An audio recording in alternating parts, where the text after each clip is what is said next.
Hello guys, so it is day 3 of the Goa trip. अब दोस्तों अभी फ़िलहाल बजे सुबह के 6:30। अभी जस्ट नाउ थोड़ी देर पहले हम लोग सो के उठे हैं। चीज़ ऐसा है कि हम लोग थोड़ा सा अपने शेड्यूल डिपार्चर से लेट रन कर रहे हैं। उसके पीछे दोस्तों रीज़न ये है कि रात को पहले तो होटल बुकिंग कर रहे थे। अब होटल बुकिंग का दोस्तों ऐसा चीज़ है, हम लोगों ने प्लान किया था कुछ चीज़। हम लोगों ने सोचा था कि हम लोग एक ब्रेक जर्नी ले लेंगे, जहाँ पे हम लोग यहाँ पे बैंगलोर से पहले गोकर्णा चले जाएंगे, गोकर्णा में एक नाइट का हॉल्ट ले लेंगे और फिर चले जाएंगे गोवा। लेकिन क्योंकि लास्ट मोमेंट बुकिंग थी हमारी, गोकर्णा में हमें कोई भी स्टैंडर्ड होटल नहीं मिला, जिसकी वजह से हम जा रहे हैं अब डायरेक्टली गोवा। आज का दोस्तों ये जो वीडियो है ना, बड़ा ही इन्फॉर्मेटिव वीडियो होने वाला है। किससे? क्योंकि आज के इस वीडियो में मैं आपको बताने वाला हूँ, अगर आप अपनी रोड जर्नी प्लान कर रहे हैं, रोड ट्रिप प्लान कर रहे हैं फ्रॉम बैंगलोर टू गोवा, तो कहाँ कहाँ पे आपको स्टॉप लेना चाहिए, कैसे कैसे सुंदर सुंदर वादियाँ देखते हुए हम जाएंगे फ्रॉम बैंगलोर टू गोवा। साथ ही साथ गोवा में जब आप पहुँचते हैं तो कहाँ पे आप अपने लिए होटल बुक कर सकते हैं, कैसे आप अपने होटल बुकिंग में थोड़ी सी पैसे आप बचा सकते हैं, और आप अपने आपके ट्रैवल प्रेफरेंस के हिसाब से आपके लिए बेस्ट एरिया कौन सा होने वाला है गोवा में स्टे करने के लिए। तो दोस्तों बातें बहुत सारी होगी, लेकिन उससे पहले मैं जाके थोड़ा सा रेडी हो जाता हूँ, वरना हम लोग और लेट हो जाएंगे।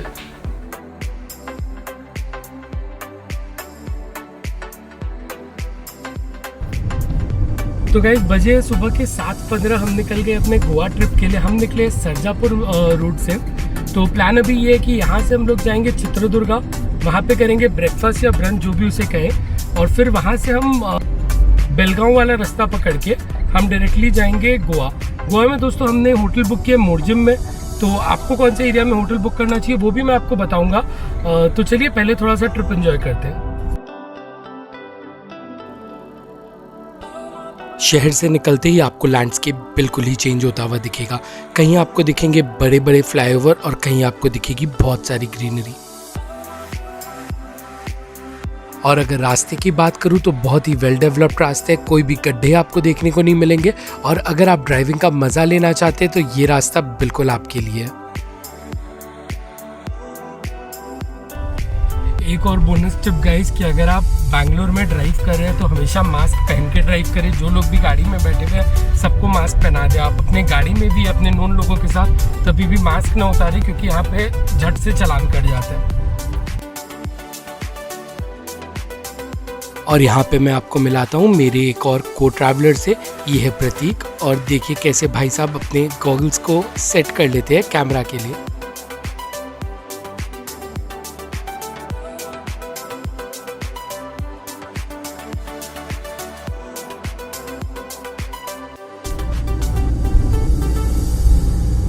तो भाई रोड यहाँ पे है बिल्कुल मस्त, मतलब एकदम मक्खन जैसे यहाँ पे चल रहे हैं। 100, 110, 120 के स्पीड पे क्रूज करना कोई इशू ही नहीं है। 42 किलोमीटर स्ट्रेट है बिल्कुल एकदम टोल के बाद में। तो ये डिस्टेंस आप बिल्कुल आराम से करीब 25 मिनट के अंदर अंदर अगर आप ड्राइव करेंगे तो कवर कर लेंगे। करीब 150 किलोमीटर की जर्नी करने के बाद में आप रास्ते पे देख पाएंगे बहुत सारे विंड टर्बाइंस। ये एक साथ एक झुंड में देखने में बड़े ही सुंदर लगते हैं।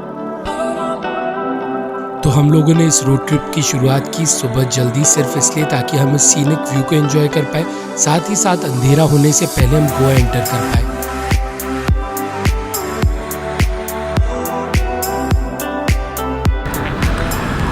तो गाइस करीब अभी बजे है 11:30, और हम लोगों ने 4 घंटे का ड्राइव हम लोगों ने कंप्लीट कर लिया है। चित्रदुर्गा हम लोगों ने एंटर कर लिया। चित्रदुर्गा एंटर करने के ठीक 3-4 किलोमीटर बाद ही आपके लेफ़्ट साइड में हम लोग यहाँ पे रुके। ये देखिए, ये है मैसूर कैफ़े।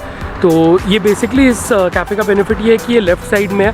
मैंने और कुछ कैफ़े भी रिसर्च किए थे, लेकिन वो सारे राइट साइड में थे, जिसके कारण आगे से यू टर्न लेना पड़ता था। तो यहाँ पे लेफ़्ट साइड में हम लोगों ने यहाँ पे हम रुक गए कुछ खाने पीने के लिए। यहाँ पे वॉशरूम भी अवेलेबल है, तो यहाँ पे आप एक छोटा सा ब्रेक ले सकते हैं, पार्किंग और ये सारी चीज़ें भी है। तो चलिए मैं आपको कैफ़े के कुछ बी रोल्स दिखाता हूँ, और फिर अंदर में जाके कुछ खाते हैं। थोड़ा सा एक मिनी 10-15 मिनट का ब्रेक लेते हैं, बची हुई जर्नी फिर कंटिन्यू करेंगे।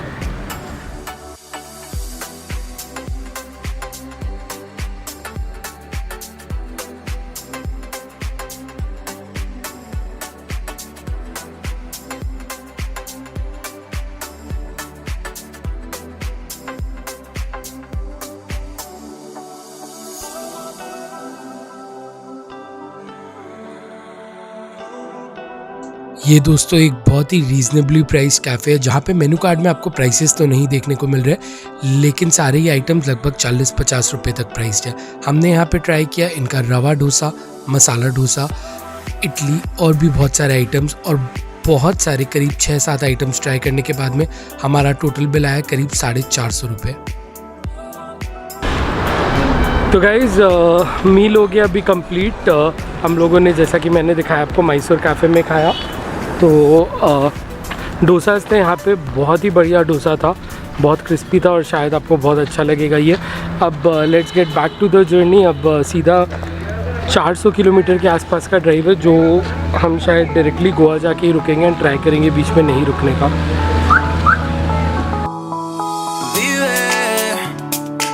Solo es una y es lo que el corazón pide.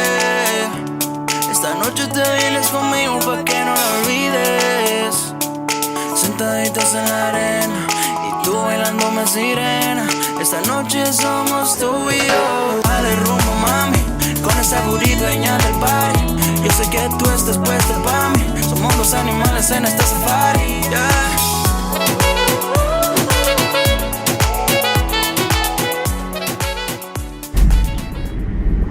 तो गाइज़ देवांगरी तक का जो रोड था वो पूरा का पूरा रोड था 4 लेन रोड। तो उसमें काफ़ी आराम से, काफ़ी स्पीड में हम क्रूज़ करके निकल गए। लेकिन उसके बाद से ये जो बेलगांव की तरफ में जो पूरा ये रोड स्ट्रेच जो स्टार्ट हुआ है, ये एक सिंगल 2 वे रोड है। तो इसमें दोस्तों क्या होता है कि ऑपोजिट साइड से काफ़ी सारी ट्रैफिक आएगी। और मैं इसी के बारे में बात कर रहा था कि अंधेरा होने से पहले अगर आप यहाँ पे पहुँच जाएंगे तो आप बिल्कुल इजीली, यानी कि आप अराउंड 3:30-4 बजे अगर आप पहुँच जाएंगे तो आप बिल्कुल इजीली इसे पार करके आप गोवा टाइम पे पहुँच जाएंगे। लेकिन अगर आपको यहाँ पे आने में देरी हो जाती है तो अपोजिट साइड से जितनी गाड़ियाँ आएंगी ना, वो आपको डिपर मार मार के आपको सरदर्द दे देगी बिल्कुल।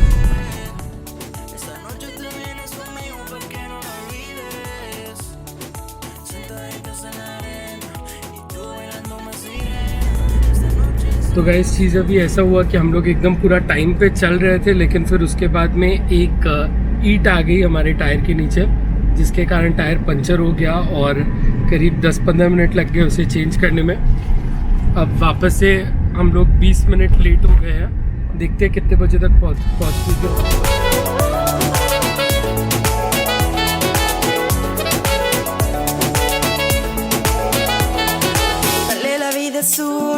Vívela como tú quieras, deja que la vibra suba y vive tu manera. Tú eres para mí, yo soy para ti. तो गाइस 40-45 किलोमीटर में हम पहुंचने वाले हैं बेलगांव। बेलगांव की एक खासियत ये है कि ये डिस्प्यूटेड मतलब सिटी है। महाराष्ट्र कहती है कि उसका है, कर्नाटका के हिसाब से ये उनका है। अब दोस्तों यहाँ पे वापस से एकदम मस्त स्मूथ पूरा हाईवे आ गया, नेशनल हाईवे 48 पकड़ के हम जा रहे हैं। व्यूज़ जो है वो भी काफ़ी सीनिक हो गई है। करीब 160 किलोमीटर और बचे गोवा पहुंचने में। लेकिन चीज़ ऐसे है कि जो हमारे जो गूगल भाई साहब है, ये थोड़े पागल हो गए हैं। इनके हिसाब से हमें 4 घंटे लगेंगे 160 किलोमीटर ट्रैवल करने में। तो कोशिश करते हैं उससे पहले जाने की। और काफ़ी बढ़िया चीज़ है, ऐसे हम सिटी के थ्रू होते हुए, फिर छोटे छोटे पहाड़ों के थ्रू होते हुए, अब खेतों के थ्रू होते हुए बीच की तरफ जा रहे हैं। तो सारे के सारे लैंडस्केप आप इंजॉय कर पाएंगे एक इस सिंगल ड्राइव में।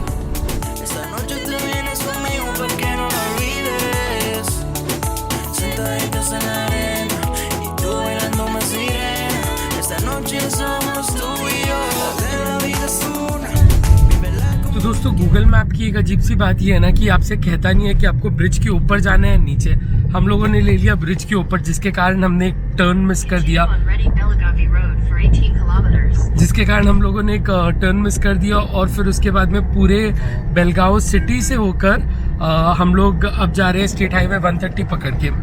टाइम की वैसे कुछ लॉस नहीं हुई, लेकिन थोड़ा बहुत ट्रैफिक मिल गया था, थोड़ा बहुत सिटी में मैनूवर करना पड़ा, तो उसका एक चीज़ था।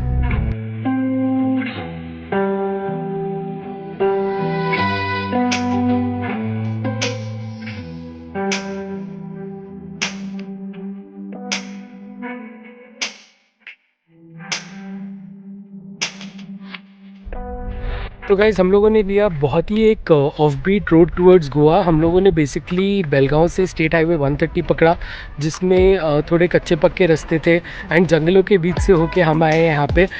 यहाँ पे एक सनसेट पॉइंट था तो वहाँ पे हम लोग रुके हैं। यहाँ पे फ़िलहाल सनसेट हो रहा है और मैं आपको कुछ ऑसम बी रोल्स लेके मैं आपको दिखाता हूँ कि कितना सुंदर यहाँ का सनसेट है।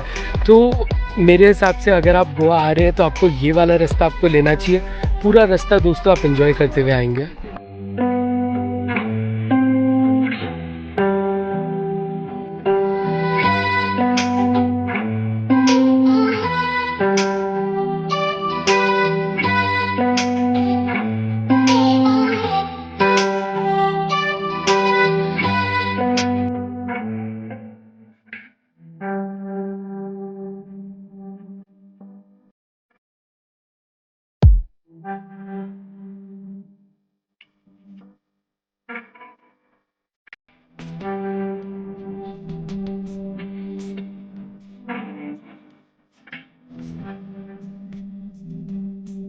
तो गाइस फाइनली बजे हैं फ़िलहाल 9:30 और हम लोग आ गए होटल में। तो होटल में हम लोगों के साथ में बहुत ट्रेजेडी हुआ। एक्चुअली हम लोगों ने बुक किया था एक होटल जिसका नाम था ताहिरा बीच रिजॉर्ट, तो जिसको हमने ऑनलाइन बुक किया था। लेकिन जब हम उस होटल में पहुंचे तो पता चला कि वो होटल का ओनर वो होटल बेच के और किसी को चला गया या उसने बंद कर दिया। तो वो होटल था ही नहीं, मतलब उसका कोई बोर्ड नहीं था। जो प्रॉपर्टी थी उसके ऊपर और किसी होटल का नाम लगा हुआ था। तो अब वो होटल गायब हो गया, मतलब एग्जिस्ट ही नहीं करता। अब हमें ऐसे टाइम पे बिल्कुल पीक सीज़न पे हमें ढूंढना था रूम रहने के लिए। तो उसके बाद में हमने आजू बाजू देखा, सबसे नियरेस्ट में हमें ये एक होटल दिखा। तो उसके बाद में हम लोगों ने यहाँ पे भी फ़िलहाल चेक इन किया। तो अभी देखते हैं, आज का दिन तो मतलब लिटरली पूरा मैं कहूँगा स्पॉइल होते होते जस्ट बिल्कुल बचा है कि हमें अराउंड 20-25 मिनट ढूंढ के हमें रूम मिल गया।